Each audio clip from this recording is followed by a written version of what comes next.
But it should be an interesting series because obviously, both teams are going into it off the back of pretty iffy records. Sorry, West Indies lost a 50 over and a 20 over series to Sri Lanka at home. That finished early this month. And obviously Sri Lanka are going through a bit of a revival at the minute, but I think West Indies would have looked at Sri Lanka at home and kind of thought that's a good chance of getting two series wins. It wasn't to be. They lost both the series 2-1.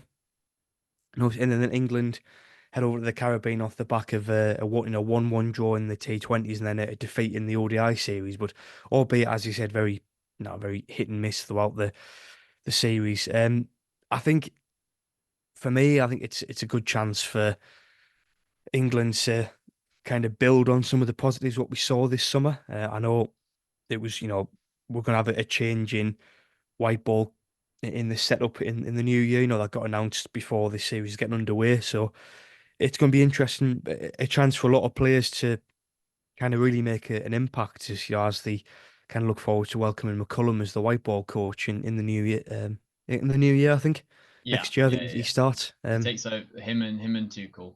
They're doing a similar thing, taking over in the new year. What a new era for English sports.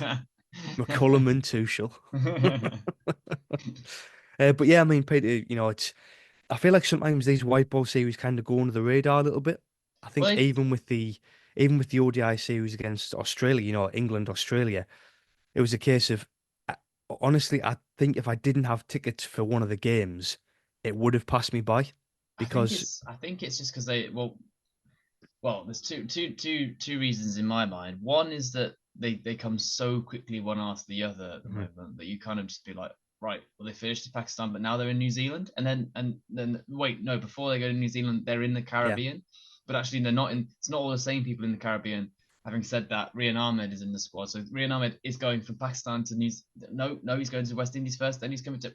It's so confusing. I he's think going to get he's going to get some air miles, isn't he? yeah, I Bloody hope hell, it's like fair all play goes to him. down in his name and not the ECB's name, so he gets the points or the mileage points or Yeah. whatever. Um, That's some traveling in the space of about 2 months. Time zones everywhere. His brain Yeah, just he doesn't even know his what head's going time to it be on is. Mars by the time he gets to New Zealand. But so there's that. There's the confusion of the number of games that England play in different formats as well. But also, correct me if I'm wrong. I'm sure England were in West Indies last year. I'm sure they were. They were, I feel and then like we have because we had white ball series in West Indies, and then they came over for a test series in the summer. Then we've gone back over there for another white ball series, and then they and then come they've back over to England it's next summer for a white ball it's series. that as well. It's just like we've played you guys already, haven't we?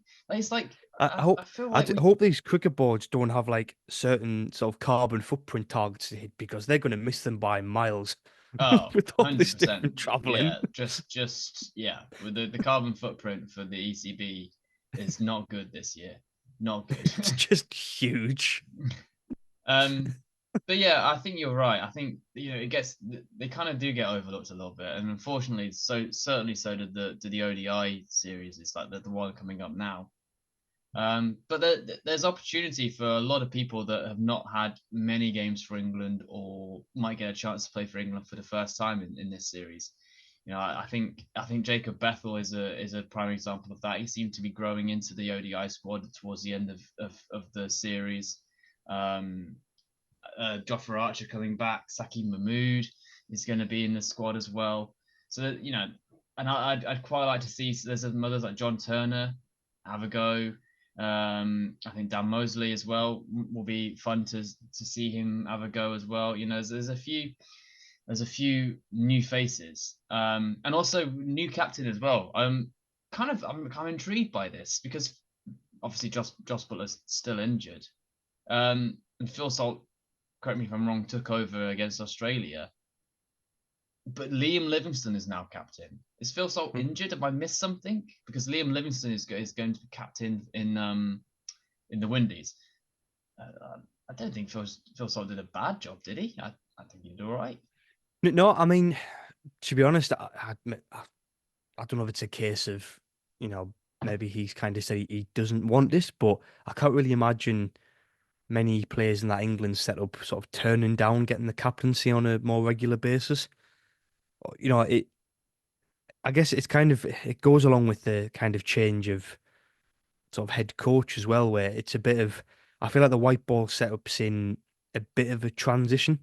You know, there's a lot of new players coming in. We've got obviously new captain. We've got not that he's a new coach to the England setup, but obviously new to the white ball side of things. And obviously we've gone back to having an overall coach, which we had for a while, Mm.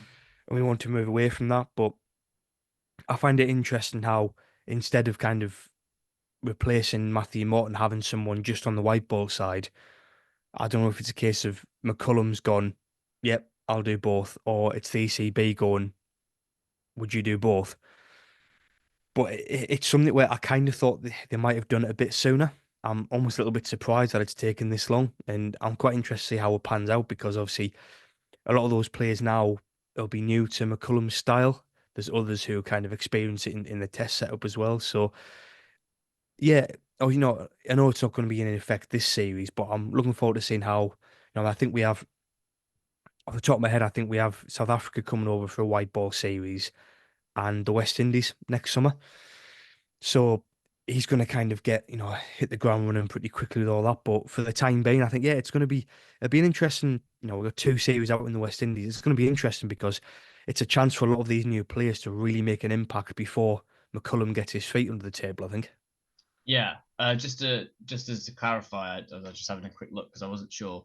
Harry Brook was captain in the ODI series, um, He was. and obviously he's not going to be there in the Caribbean because he's just finished in Pakistan. So, yeah, it will be.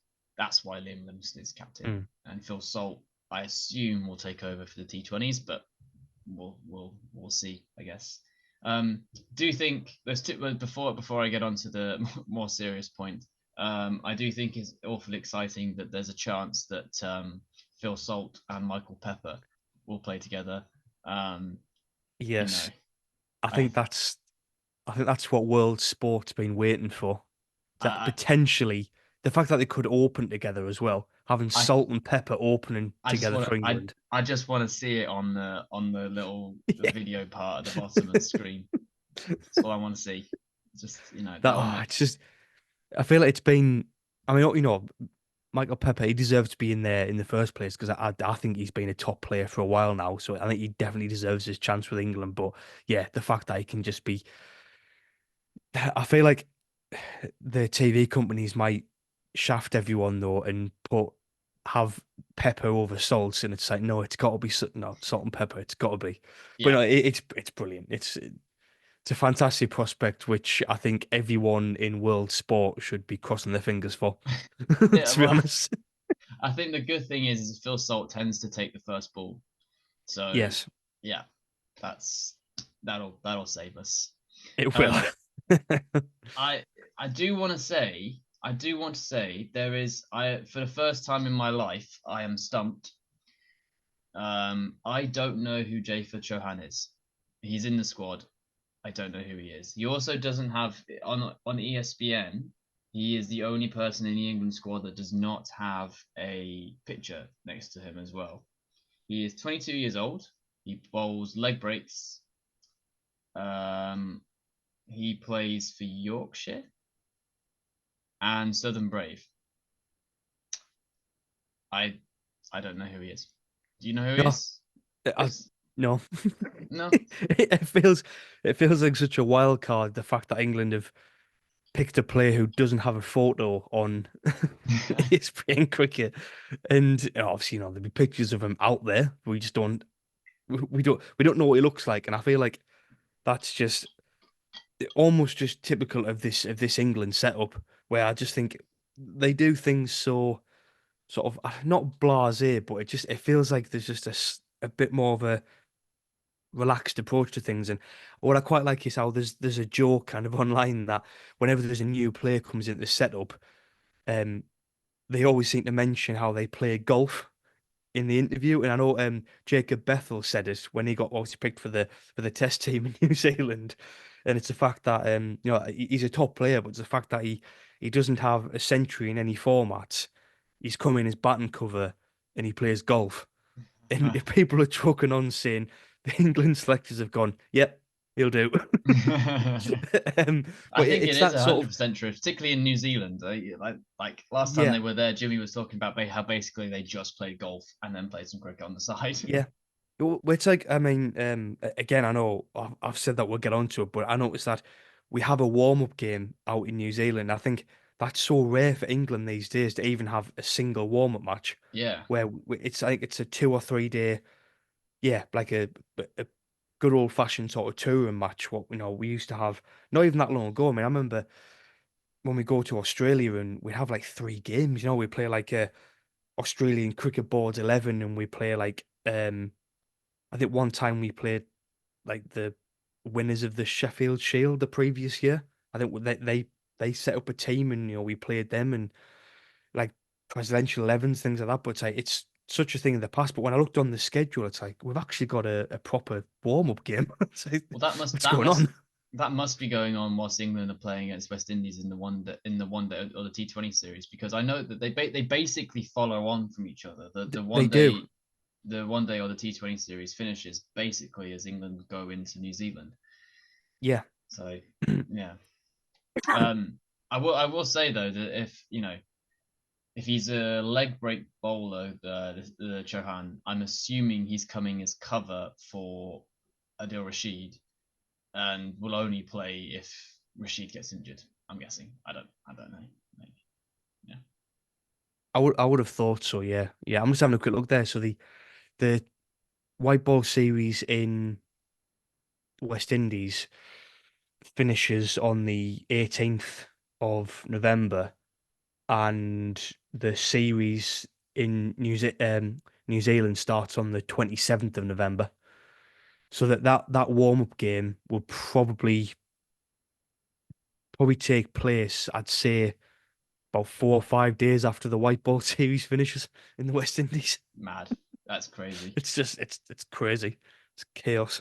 Oh no, I'll But tell I you. mean, Sorry. I feel like we're sort of jumping between conversations here, but Rian Ahmed's in the squad, so he's cover for Adil Rashid. He's probably just going for like the kind of the the experience of experience, yeah, the you know. I think we've done that in the past. I think, haven't we? Where I think I know um, Matthew Potts, he was involved in a lot of squads where he probably had enough in the tank to be given the nod, but I think they came afterwards and say he was there for like the experience of touring. Because I mean, I'd imagine for a young cricketer, being away for 5 6 weeks, especially not that we play many 5 match series now, but obviously in India, you're away for 6 7 weeks, Hmm. probably in a country you've not been to before. It's I guess you've got to kind of learn how to handle it, haven't you? And I guess it's the best way to do it. So yeah, I'd imagine that's probably the case over in the West Indies, and it makes complete sense, really.